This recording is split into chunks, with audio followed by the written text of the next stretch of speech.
So, hey everyone, I'm Michaela, and Natalie is with us as well today, and we're welcoming Anastasia Elliot to the Soundtrack of Our Lives podcast. She's going to be talking about her 13-track visual album, La Petite Mort. Did I say that correctly?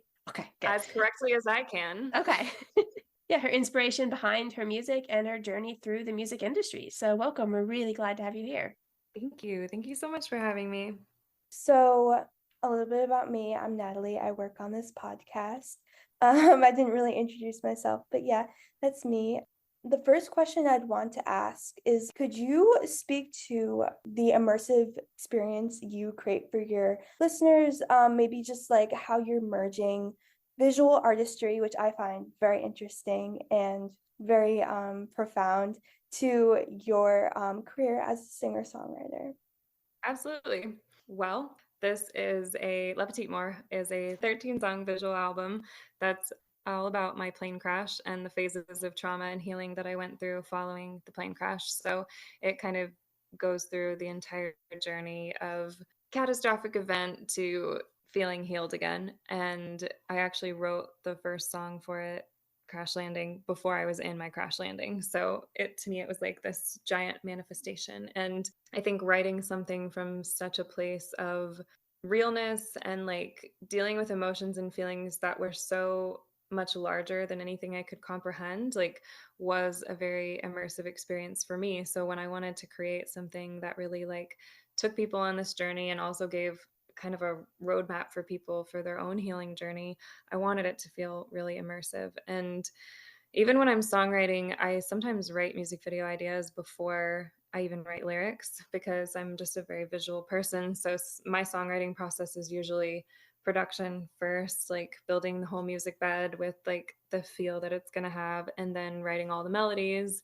And then I usually like sit with it and I'm like, what is this making me see? And what is this making me feel? And then writing the lyrics. And so to me, like, a song doesn't feel complete until it has its visual assets, whether that's like tons of cool photos that we do or videos. And I was signed to the president of Warner Brothers for a time when we started this album, and so I got to begin kind of the process of putting an album together with more of a budget, and got to see like what goes into making visuals. And then I shortly after that lost my deal and was like, well, I can't just let my content like suffer because I don't have, huge backing. And so we learned to do every part of the process ourselves, from the set building, art direction, costuming, directing, producing, editing, like all of it. So this has been 13 years in the making.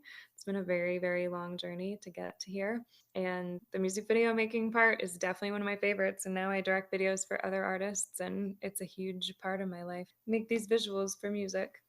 Yeah, so you kind of spoke about how you're directing for other artists. I was going to ask, like, with this experience of doing it, for yourself, do you see yourself continuing to do that both for yourself and for other artists in the future? Absolutely. Right now, we're finishing the final 5 videos for the album. There's 8 that still have to come out. So we're filming the last, I guess we just filmed one last week. So we have the last 4 still to go this year, and they'll all be out top of next year. And I just directed 4 videos for this amazing band called The Collection that are coming out. And that was really my first like bigger video job. Before that, I was just working with independent artists, which I love, but that's kind of been my thing, is learning how to like stretch a dollar and make something look really high end and cool on a budget. Very important. Yeah, it's like, as we're finishing up our next EP right now, it's 7 songs, and I'm struggling so much, like telling myself I can't do videos for every song, like, because we're already starting to write album 2, and like that's the one I really want to have the visuals, but like I have visuals in my head for all of them, and it's just really hard to feel like I could just put a song out with no video. That is so cool. I feel like a little bit about me. I am a film major and Oh, nice. yeah, so I just love like music and visuals. It's like my thing. And I think it's really interesting how you are turning music, which is so like sonic, into something that is visual, something that is even more of like a aesthetic story. I just think it's very fascinating. I would love to hear more about like the work you do as a music director, or like helping create these music videos for other artists. Who have you worked with? Well, this year was really the first year that I decided I do this for myself. Like, why do I not do this for others? Like, I could do this for others and like have this be like a whole side thing that I do. Mm-hmm. I think it just gets tricky with like how many projects I can take on because I do so much of it from like the producing, directing, ADing for myself, like editing it, coloring, like all of it.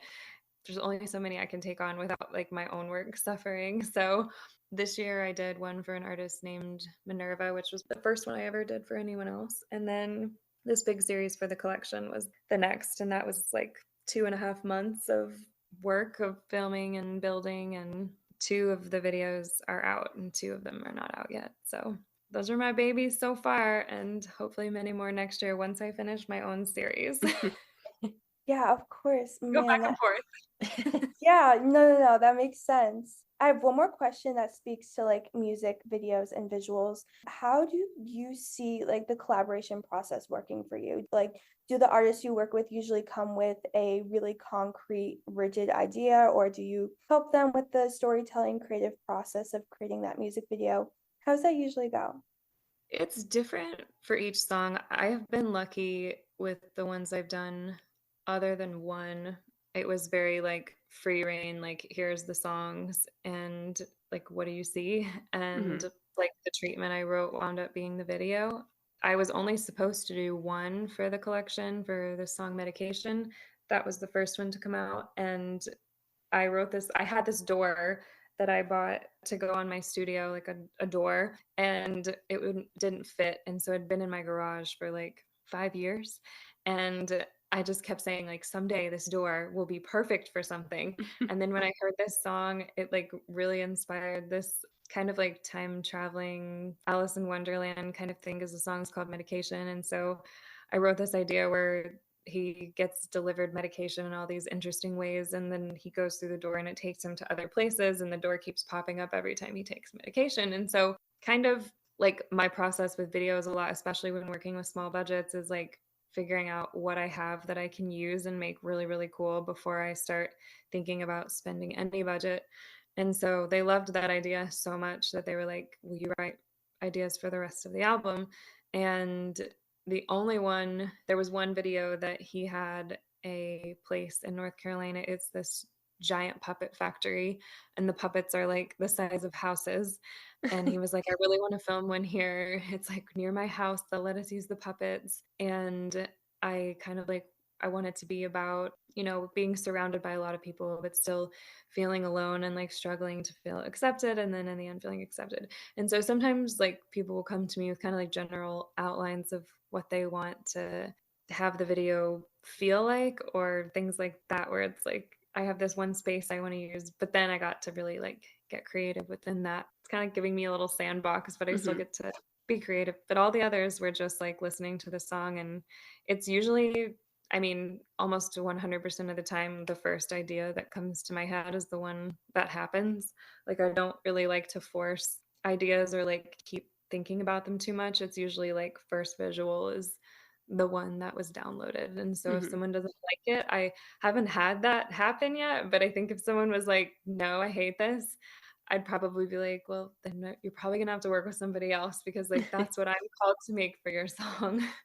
Oh, that's really cool. Yeah. I noticed that you had mentioned a little bit about new music. Can you talk or share a little anything about your new music? Yeah, it's gonna be, I guess, since this first record is all about being kind of in the thick of trauma and healing, this new music that I've written is more about the place I've been in this past year. That's really like feeling more empowered and like strong and positive. Mm-hmm. It's a lot more, I call it kind of like dark self-help music. Like it's still gonna have a dark twist, because I don't think I could ever do anything that doesn't, but it's still like very positive and empowering and funner in elements. I think I've definitely leaned more into my classical nature and incorporating a lot more opera and symphonic music into it, and it leans a lot heavier rock than the first album. So sonically, it's still kind of my mix of genres, but Mm-hmm. it's definitely leaning more hard into my personality. It's an ode to maximalism, that's for sure. I've had a lot of meetings this past year with different people in the music industry who have told me, like, if you really want to succeed right now in like mainstream stuff, you're gonna have to like strip out half the instruments and like go a lot more minimalist and be less complicated. And I think I did the absolute exact opposite of that, and I've made the most maximalist thing I could possibly make, but that's the kind of music that I want to make. So I hope they're wrong. Yeah, you have to stay true to yourself. I think that maybe people think that the culture right now is so like unable to have an attention span because they're treated that way. Like, I believe if you give people something that's like really high art and cool, like maybe they just don't know that that's what they want to hear. Yeah.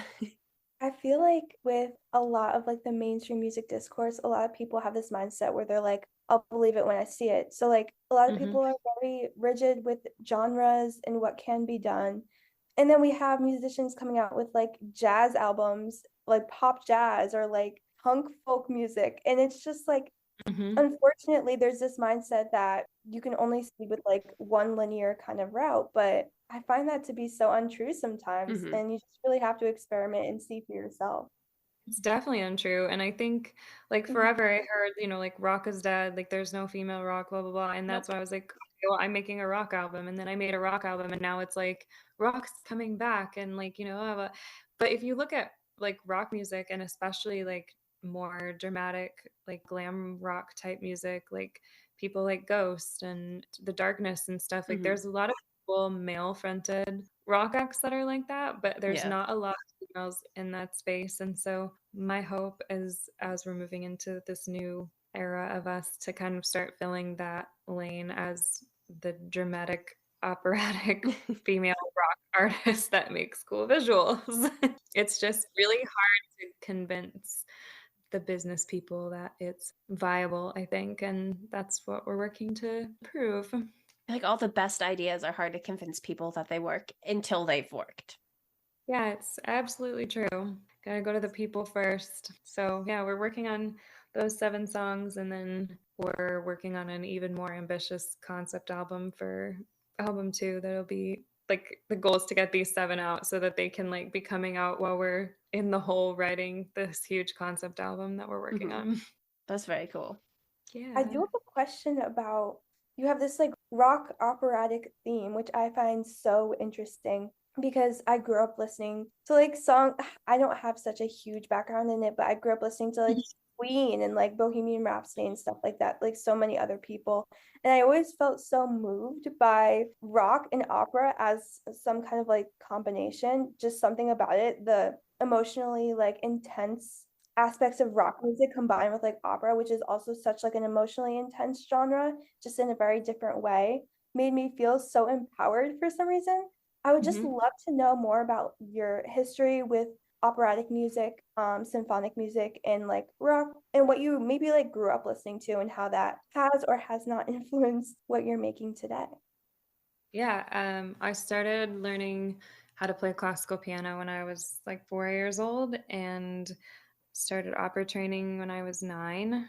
And my grandfather was the chairman of the Houston Grand Opera and really, really instrumental in the ballet and the symphony. So I like grew up around those forms of classical art and like really dramatic art. And, the music in all of that was visual. Like, it wasn't just like, nothing was separated. Like, you had like the costumes, the dancing, the sets, the like orchestra, like there's just everything. And so I think when I grew older and wanted to make my own music, like, to me, you can't separate all that stuff because that's what I grew up on. And I think some of the stuff that really formed my taste in music growing up were definitely like Evanescence was one of the first records that I had and loved, and Queen, obviously, one of my biggest influences.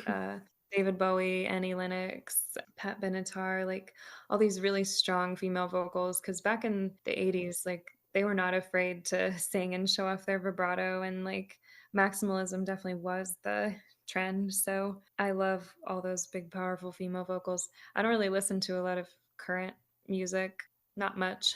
I pretty much exclusively listen to Radiohead now, but just one album in particular, I was kind of laughing. My Spotify Wrapped today was literally like one Radiohead album for like just all the stats. And I was like, oh my gosh. But I don't really listen to a lot of music. But even like growing up, like Enya and like Bjork and like just all these, my parents loved like kind of weird left of center music. And so that just felt like obvious to me when I was going to create growing up. And it took me a long time to find people that could do that with me. Like people usually when I'd be like, I want to put this in a blender with this and this and this and this, and people would just be like, what? I'd be like Kate Bush is another one, huge influence.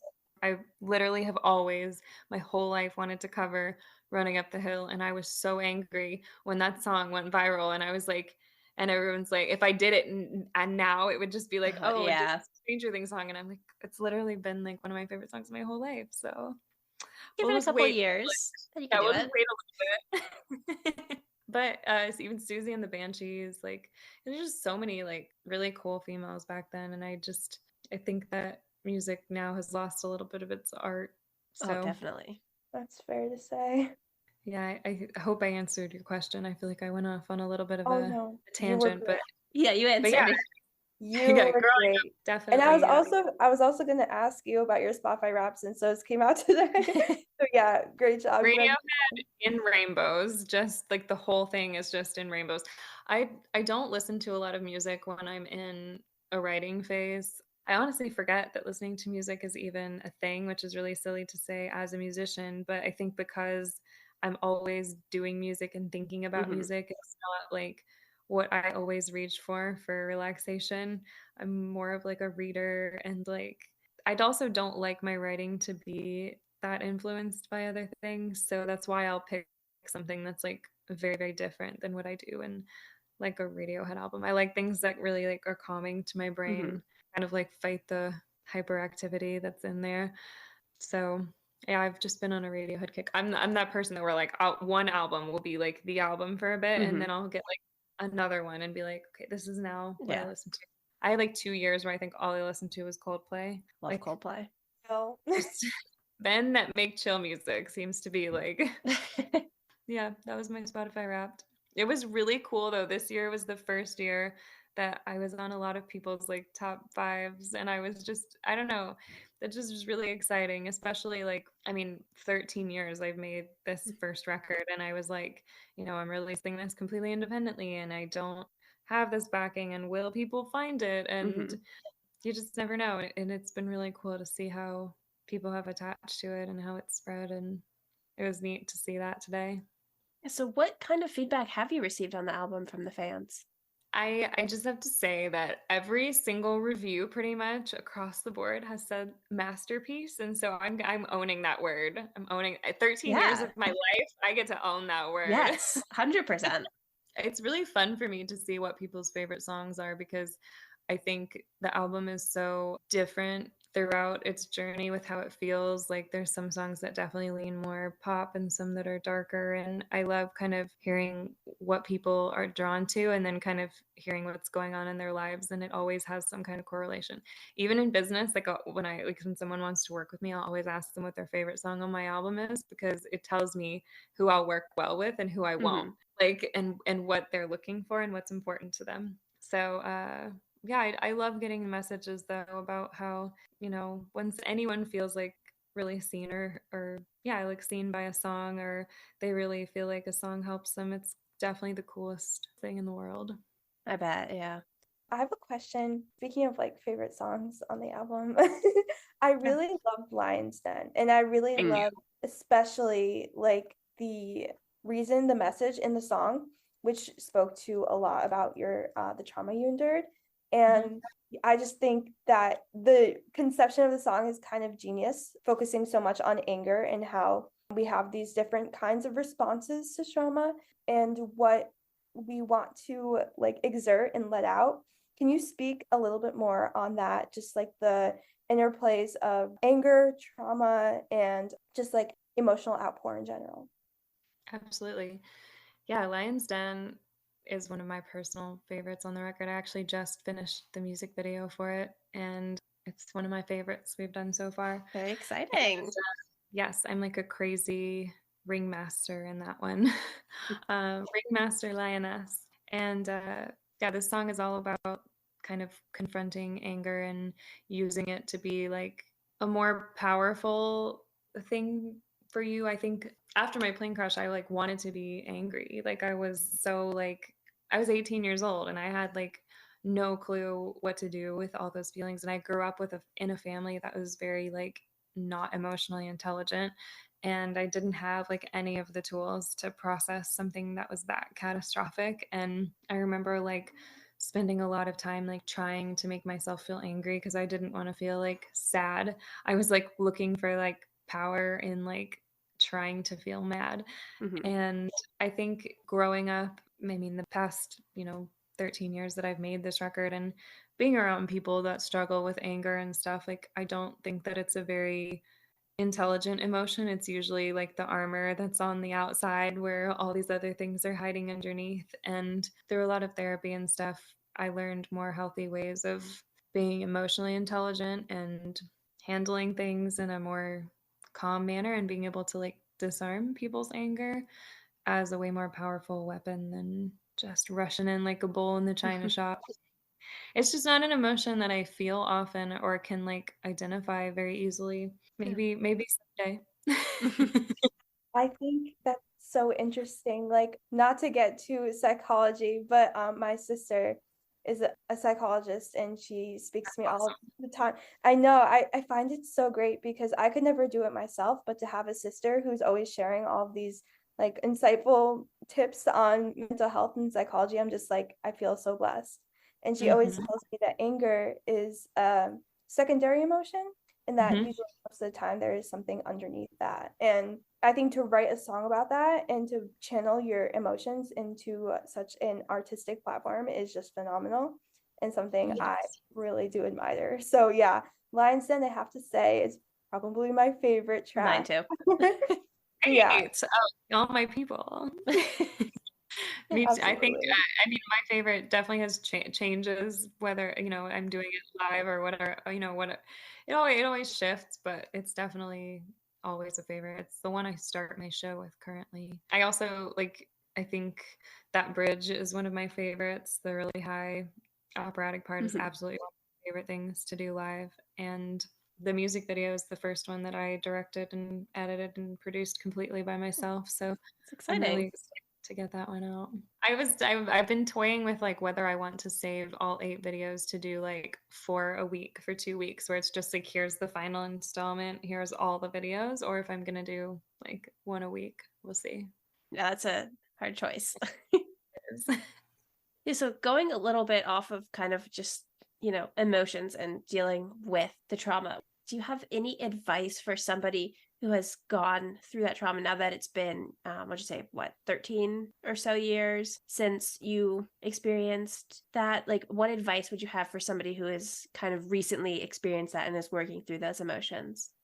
My best advice would be that, okay, like I wanted this album to feel like it wasn't linear. Like you can listen to it out of order, but my story is reading it, listening to it top to bottom. Mm-hmm. But healing is a very like non-linear path and it does not look the same for anybody.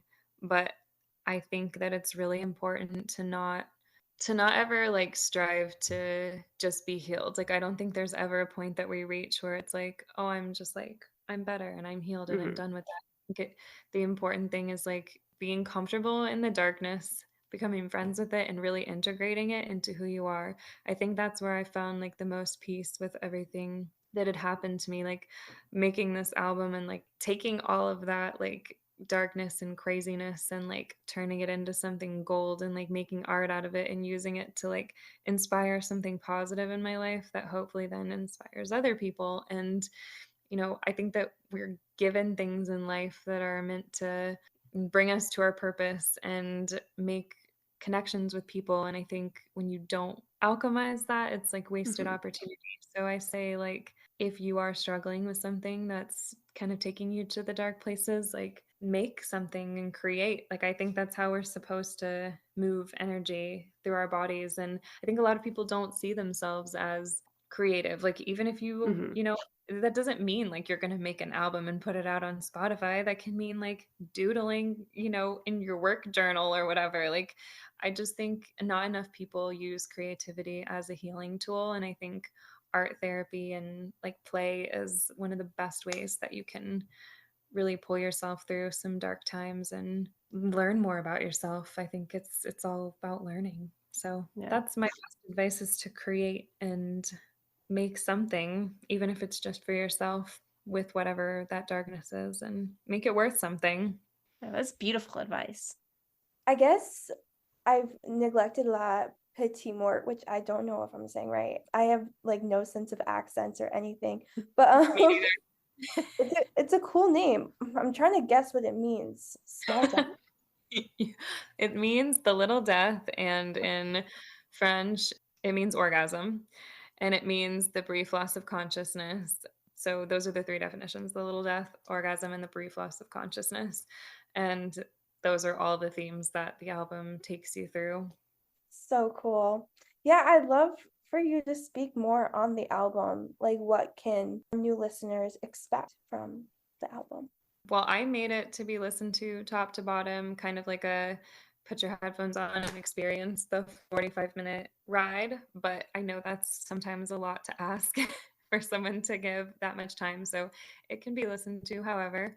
Cigarettes and Gasoline is the prologue. It wasn't originally on the album when I had made it with Warner Brothers. And then when I left, I had named the album La Petite Mort after a lyric from the bridge of that song, because it has a French operatic bridge in that song. And I was like, this album is not complete without the song on it that like gave it its namesake. So Mhm. I finished it, made it the prologue. The album kind of starts off with crash landing and more of like the phases of denial and kind of like trying to be good and like feeling those places where like you're not dealing with your problems, so you become the red flag person yourself. And that's like where Bones takes you, where I mean, in the music video, I'm like a cannibal queen that's just like Ooh. devouring people's hearts as like because I'm not dealing with my own pain and like hurting people in the process. And then it goes into the middle of the album with where the title track is, La Petite Mort, and the instrumental is kind of like dives into the depths of starting to like face the problems and sit in the darkness. And that's where In the Dark and Lion's Den are. Lion's Den's kind of like starting to take ownership of everything, and Crimson and Violet and Bleach are kind of the end of the darkness. And then If and When is like the self-realization and rebirth and resurrection from the death. And then Good is the final song on the record, which is a one take acoustic song. We played everything together in one take, and it starts with about a minute of really, really quiet reverb echo. And it's like the thing to me, I'm like always like, shit, I didn't think about, well, when I made the album, like streaming wasn't really a thing. And so I was kind of making it to be like a record where you would like hit that part of the album and like the silence wouldn't be that crazy. But now I'm always like, oh my gosh, if someone just like picked Good, like the only song they listened to was Good, and they have like this minute of like pretty much silence, and they're like, where's the song? But the minute of like nice sound is there as kind of like the cleansing after the weirdness that ends with If and When. It's kind of like a really bizarre, dark kind of mess of sounds as like Mhm. you're coming out of all the pain, and it's like a moment to like gather yourself in reflection. And then it goes on to this like more raw, positive acoustic song that it ends with. So it's definitely meant to be and feel like a journey. And I think honestly that was the coolest part of putting out this record was, I mean, as an independent artist, I just didn't know if people would actually spend the time to like listen to the album in full and do the experience that I wanted them to have. And the best thing ever was like within the first 24 hours, like getting the messages of people that did it, and that how many people did it and loved it and felt it and like said that it was such a powerful experience, and how they cried and how they felt things. And it like, it was so cool to be like, yes, like sticking to my guns, not listening to anybody that told me that this was like too ambitious or crazy or stupid to do was worth it. So that's just kind of the album track list in a nutshell. Yeah, the album is literally phenomenal. I feel like I get pleasure from just even like listening to a track or two, but the idea of a concept album, I love it. It's a full story, but there's so much in every single track. And I just love a good concept album. So Yeah, awesome. I don't know that I can make anything without like even the 7-song EP that I was like, we're not Yeah. gonna go super crazy. It's not gonna be super like this has to be a concept. Like as we're making it, we're like, oh, this is the concept, this is the through lines, these are the visuals. And I just don't think I can create like without it. They're moving into such like quick short form stuff. Like everyone's like, the music video's dead, the album's dead. And I'm like, well, my people are gonna be the ones that don't feel that way. I don't agree with that. I don't understand why people don't want to sit down and listen to an album because it's an experience and you can't get that by just listening to like one or two songs. There's a reason that artists make albums. It just doesn't make sense to me that people don't like that. Yeah, there's definitely a shift that I don't really resonate with, but Yeah, but I think on the artist end, it is like affecting the products that people make because I don't know that people are putting as much effort into making great, like start to finish albums, like the kind where you can just push play and listen. Like it was important to me and it always is important to me that there are no sleepers, like that there's no songs that people hear and are just like, this song sucks. It's a B-side. Like the goal is not to have those. Mm-hmm. I think I don't know. There's plenty of records that we listen to where I'm like, it's like you can obviously hear the single. Yeah. So I also heard that when you were writing this album, you had was it over 200 songs written for it? Yeah, I wrote over 200 songs to get to these 12. I started writing this record when I moved to Nashville in 2012. And by the time I was in the plane crash, I'd probably written about 100 and then probably 150 more after that. Wow. Yeah. How did you choose which songs to put in the album? It was a really fun process.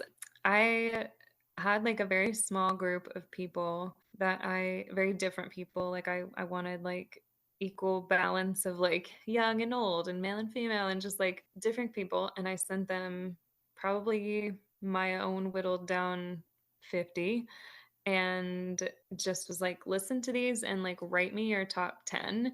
Mm-hmm. And kind of the songs that were consistently on everybody's list were obvious yeses. And then I took probably like 3 that were on everybody's list. And then the rest of them, I just picked myself. Some of them were kind of a battle to get on the record, like Crimson and Violet. That is a song, one of my personal favorites on the record, and the only song that I did not co-write, I wrote 100% of, and everybody was kind of anti putting that song on the record, but it was just an important song to me. So I think once I had kind of my collection of things that felt like they fit, kind of like a lot of the demos sound very, very, very different than the final productions. Mm-hmm. And so everyone was picking songs based on their work tapes. So there's plenty of songs like when you're in that phase where like nobody other than like you and whoever is producing with you can hear what they're going to be like when they're done. So a lot of it was just us sitting and thinking about the flow of the story. And it was pretty obvious to me what should be on there. And then as we started recording, the order of them was very obvious. And I think the songs collaborate with you in the formation of the album just as much as like it doesn't feel like it's just you choosing. Like the songs kind of like tell you what they want to be. The EP that we're working on right now is very different. I didn't give a shit about anyone's opinion of what songs were going to be on anything. So my drummer who is producing with me on this next project, we picked the songs together and nobody else has really heard them. So this was very much like us being like, nobody hears any of this until it's done, like 100% done. We don't want opinions. We don't want anyone saying anything. So I think each project has different methods of choosing. Yeah, we actually recorded this record in 2015. The actual album was recorded in 2015. So it's wild that how many years ago was that? I don't even know. A lot. a lot of years ago, like from recorded to now. And so it's fun to be working on this new music that is not going to have that much distance from creation to putting it out. Like a lot of people ask me, they're like, aren't you sick of these songs? Like, aren't you sick of singing stuff after like so many years? And I'm like, no, because I think throughout having them this many years, like they've changed their meanings to me, and like I've learned new things about myself through working with them, and the music videos are still happening, so they're still evolving. They're living, breathing things. Yes. Do you ever plan on releasing any of the songs that didn't make it on the album?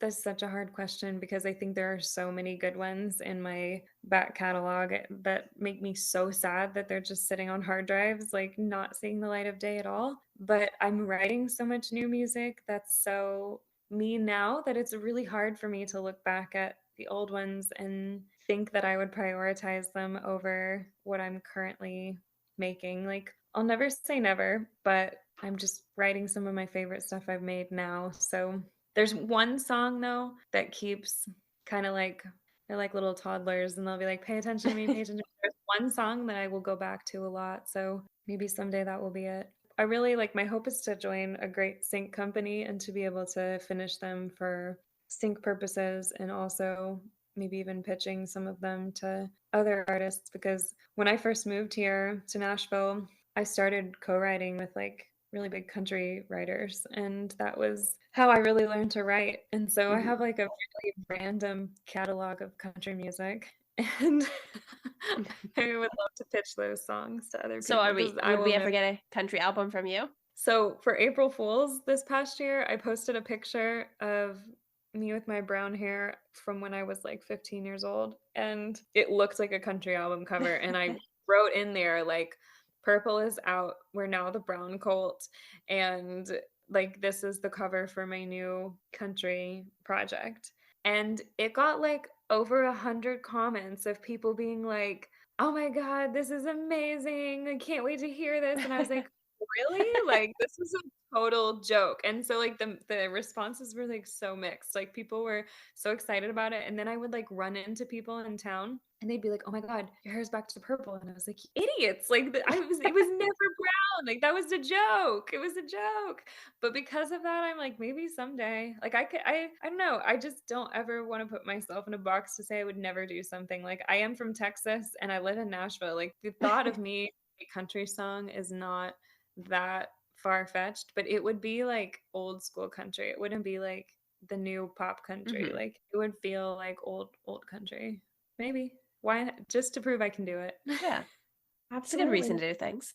Yeah, and I'll do a music video for it with some really fabulous like sequined purple hat. Like ooh, I can do it. That sounds amazing. So I am very curious. A lot of my questions were focused on your childhood and how like I'm from the East Coast. So me too. Yeah. But I grew up like listening to a lot of country. However, that country was very like typical country, like Zac Brown band, those kind of artists, Luke Bryan, people like that. And I'm just wondering, like, how do you think your childhood or your upbringing, your environment, besides like the music you were listening to, do you think it has had any inspiration for you? Anything you've taken from that?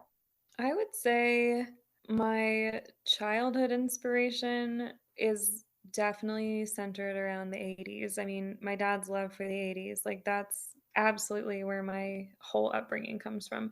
He definitely loved some old country artists on occasion. I remember country music would really be played when we were swimming in the pool. Like full time was country time. But I really didn't, even though I was growing up in Texas, I didn't grow up on a ton of country music. It was definitely majority 80s. They still listen to pretty much only the 80s. So, and I pretty much listen to mostly 80s. I have a hard time with like most new music. I'm like, no, the 80s. Real instruments, like a lot of it too. Like I grew up on real instruments. So all of my album, 100% of it is analog. There's no programming, no like digital instruments on the record. It's 100% analog. There's like London, the beginning of London is a harpsichord from the 1800s that we brought to the studio to get that sound. Like a lot of people think it's a guitar, but it's actually a harpsichord. C'est La Vie has this giant old vibraphone that was brought in. I wound up trucking in like 2 different upright pianos just to get the correct piano tones on everything.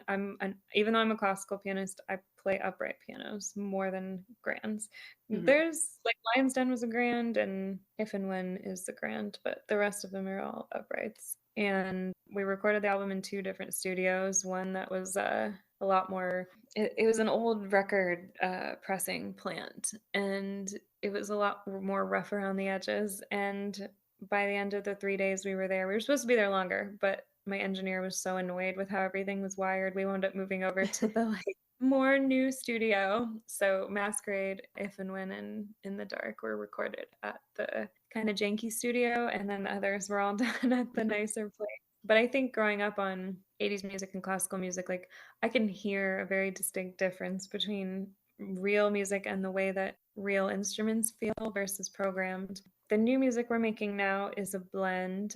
We've done some studio days and some programming, but the programming we're doing is all using very live recorded instruments. And my drummer is also in orchestra and band and is amazing at, string arrangements and making sure everything sounds very live. So we take really great care to make sure that things have a live feel. That's fantastic. Yeah, I think with like your approach to writing songs, the classicalness of it, the 80s music inspiration definitely comes through. And yeah, there's something to be said about like using real instruments, especially in this day and age. Like, programmed instruments are fine, like MIDI is fine, but something about just like the sound of a real instrument and someone real playing it, especially with the rise of AI, which is a whole different topic. Yeah, but absolutely. it's just so impactful, and you can definitely hear and feel the difference. It is. And I think nowadays people are like, you don't need anything to record music. Like you can just do it in your home. And it's true that making music has become a lot more accessible to people. And I think that that's both a positive thing and a negative thing. My unpopular opinion on everybody thinking they can make music, which is they can, but like 120,000 ISRC kids generated a day for Spotify, and the fact that like most of like over 50% of Spotify is like littered with just like music that shouldn't be on there. I think you just can't forget where music comes from and like the live feel of things. I think I love electronic music, and I love music that isn't live. Like I'm not saying it's not great. It's just different. No, it's different. Yeah, for sure. It's exactly. But I made an electronic song this year, my first EDM song, and it was fun as hell. And that had not one live instrument on it. And wound up, I loved it. My Spotify rap for artists today, it was like there was one song that made all your other songs jealous this year. And it was that fucking EDM song. And I was like, cool. Thanks for making my album jealous. Like, but that was a really fun song. And honestly, like from writing to release, it was the fastest song I've ever put out, like hands down. I wrote it and then it just was like, oh, like a month later, it's done. I love that song. That's awesome. Yeah, so before I ask our last question, was there anything else that you wanted to mention or talk about today? Well, right now, if you are new to me, is a great time to jump in because we just started doing a deep dive into the making of the record. So all of our social accounts are going back to the first song. I realized when I put this out, I did not have a good enough plan in place for actually sharing with people the magnitude of work that went into this and the cool BTS and like the stories behind everything and how it all connects and all the Easter eggs in the videos and stuff. So now we're doing a deep dive where we're going back to song 1 and spending like 2 weeks per song, kind of going into all the stuff that went into making it. And so definitely Instagram, TikTok, YouTube. YouTube is where all the music videos are, and the new ones will be coming very soon. We have a Facebook community called the Purple Cult. It's a group where creative people can support each other, and it's really fun, lovely place. Yeah, that's about it. We don't have any shows coming up currently just because we're doing so many other things. Next year, hope to have a lot coming up. So just keep an eye on the socials. Yeah. So, okay. So our last question is, what is the soundtrack of your life? Oh man. Do you want an actual song? The question is however you want to interpret it. Okay. My initial just like gut answer was like absolute insane chaos in my ADHD mind. That is the soundtrack of my life. It is music and art and anxiety. Like I feel like that is just like the only thing that came to my mind when you asked that question was just like, man, it's really strong ADHD. Everything constantly pulling my attention. It's a really tough question to answer well because I think it changes. It Yeah. changes so much. I mean, if you've gotten anything from talking to me or looking at my content, it's that I am a maximalist and I don't like picking anything. So like me trying to like distill the answer down to like what is the soundtrack of my life? Constant indecision. I think that's a perfect answer. Yeah. Everything. Absolutely. Oh, I No, feel I like love it's a that. It's honest, it's raw. That was that was the raw answer. It's whatever I'm working on. Yeah, so thank you for coming and talking to us. So for anyone who wants to hear your music, learn more about you, and see what's upcoming, where can they find you on social media? It's pretty much at Anastasia Elliot on every single platform. Definitely, I feel like I'm personally most active on Instagram, but Mhm. there's content everywhere. You'll just, if you want to DM me, that's the place I will most quickest and easily see it. Also, my website, anastasiaelliot.com, is kind of a hub for everything. So if you go there, you'll find all the socials and all the videos and the album and the merch, which is really fun. I released the first AR enabled artist merch, Ooh. and our merch line is really, really fun. We have t-shirts that come to life and talk to you when you scan them, and a lot of other really cool stuff that we're launching. I made a puzzle that's about to go up that when you scan the puzzle, it plays videos and gives you secret demos and like has like a whole interactive experience with you. Every order, no matter what you order, I send you something that is AR enabled and has like a whole creativity ritual in it for you. So when you get any piece of merch, you get a whole like experience for like unlocking and honing in on your own creativity. So the merch is really fun. That's so cool. I'm not very good at promoting it, so I'm really proud of myself for even remembering to mention it. It speaks for itself. Like, that's so cool. Thanks. I really need to make some videos about it because it's like this cool thing that I feel like only the real ones that like look around know about, but it's there. So why did you decide to incorporate AI into your merch? Well, I think it's my chase for always making everything as immersive and multisensory as possible. And I speak on a lot of tech panels, and I wound up hosting 2 panels at NAMM on 2 separate years. One was about the future of technology for independent artists and kind of like how to build a live show on a budget that's really immersive and impactful. And then the second one was this past year where I spoke on wearable technology and its applications for kind of the whole range of artists from independent acts to more expensive products. And I have spoken on a lot of other panels, and I wound up meeting this company who loved what I was doing. And when we started talking about the AR products that they were, or the technology that they had, and I started coming up with all kinds of ideas, and he was like, I want you to beta test this and like make stuff. And so I've just been making a lot of things. I'm working on the first AR enabled costume that'll be activated from the stage and set pieces for the stage that you'll be able to like scan when you come to a show and make everything come to life. So, you know, it's taking a lot longer than I would like to, but with everything else that's going on, there's just only so much time that everything can get of mine. I wish I could clone myself more than anything. That's so cool. Technology is something I'm very interested in and incorporating.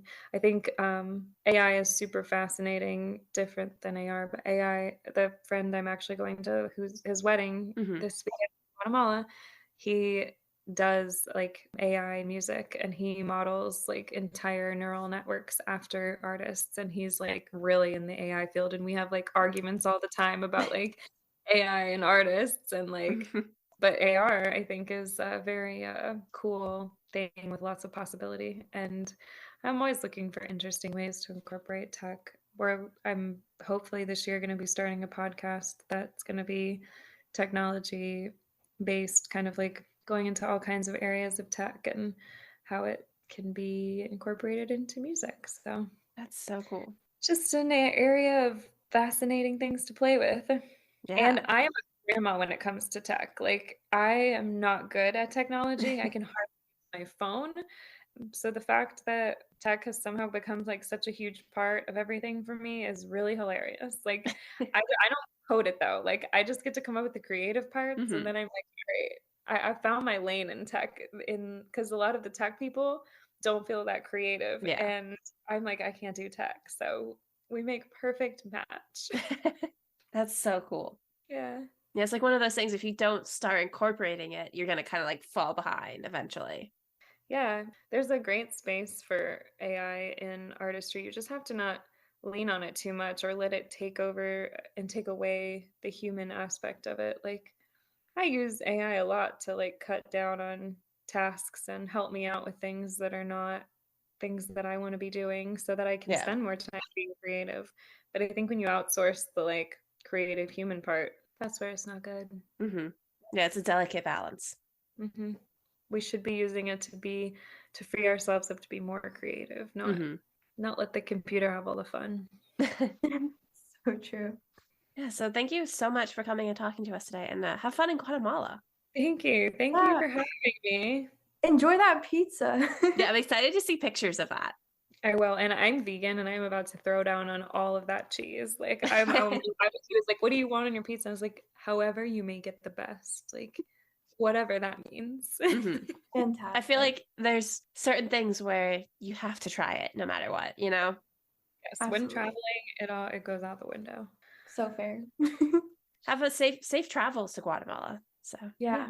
Thank you. It's my first post-plane crash overseas flight, so we'll hope for the best. You got this. Truly. Thank you. Yeah, just think about the pizza. Yeah. I will. Have a good one. Bye. Bye.